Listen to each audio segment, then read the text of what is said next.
मानव संस्थान के online classes में एक बार आपका पुनः स्वागत है। ठीक है, तो पिछली क्लास में हमने कुछ दैहिक विकारों के बारे में पढ़ा था।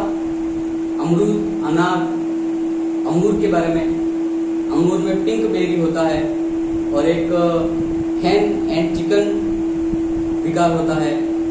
अनार के अंदर फल के फटने की समस्या आती है और अमरूद के अंदर रोजिंग नाम की समस्या आती है। ठीक है, तो कभी भी एक चीज याद रखना आप लोग, सामान्यतः एक बात बता दूं कि जो फल के फटने की समस्या आती है, मतलब फल फट जाता है, बीच में से फट जाता है, वो किसी भी फल में समस्या है, उसका कारण एक ही होता है, बोरॉन की कमी। ठीक है, लेकिन उसका एक और कारण भी होता है। ठीक है, ज्यादातर तो यही कारण होता है, लेकिन इसका एक और कारण होता है। वो क्या होता है कि अगर गर्मियों के दिन है, बहुत गर्मी पड़ रही है और आपने गर्मी पड़ रही है ना, आपने पानी दे दिया तो भी वो फल फट जाएंगे। ठीक है, आगे समझ में। तो ये अनार तक हो गया था हमारा। ठीक है, इसके बाद में अगला है बीज।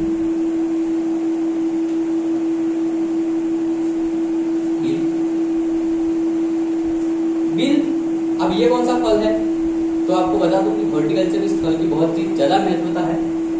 बिल, आपने शंकर भगवान जो शिवलिंग होती है उस पर बिली पत्र चढ़ाते हुए देखे होंगे आपने। ठीक है, तो वही बिल है ये। तो ये बिल फल है, उसके ऊपर जो फल लगता है उस पेड़ के ऊपर, वो फल है बिल। ठीक है, तो ये फल बहुत ही ज्यादा मात्रा में आयरन इसमें प्रचुर मात्रा में होता है, तो इसको खाना चाहिए। ठीक है, इसके बाद में इसमें रेशा होता है, फाइबर जो होता है वो होता है। इसका जूस पीने से पेट संबंधी जितने भी विकार होते हैं वो सब दूर होते हैं, इसलिए आपको ये बीज खाना चाहिए। ठीक है, इसका जूस हमेशा लोग जो बवासीर रोग होता है उसके इलाज के लिए ये बहुत ही फायदेमंद है। ठीक है, तो बील पत्र या बील जो फल होता है वो, तो बील में भी एक मुख्य समस्या वही आती है, हल्का फटना।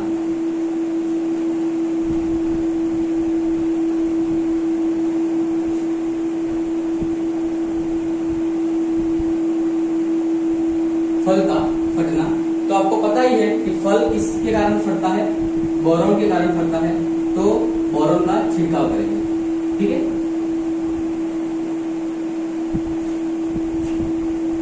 फल का फटना बोरॉन की कमी से होता है, तो बोरॉन का छिड़काव करेंगे। ठीक है, आगे देखो, बिल के बाद में है आंवला। एक बात आपको और क्लियर कर दूं कि अपन ये रोग नहीं बढ़ रहे हैं, ये दैहिक विकार बढ़ रहे हैं।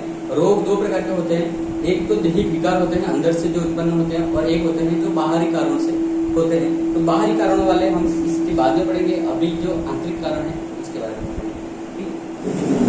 थोड़ा सा आप ध्यान रखना इस चीज को। फ्रूट नेक्रोसिस, आंवला,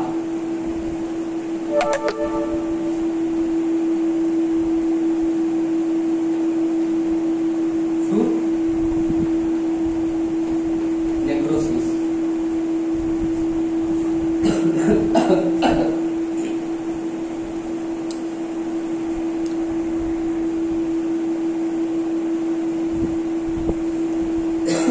सॉरी, फ्रूट नेक्रोसिस ये रोग है। ठीक है, फ्रूट नेक्रोसिस के बारे में पढ़ेंगे हम। तो फ्रूट नेक्रोसिस क्या होता है, तो इसमें क्या होता है कि जो फल होता है वो अंदर से गलने लगता है, जो आंवला होता है वो अंदर से गलने लगता है।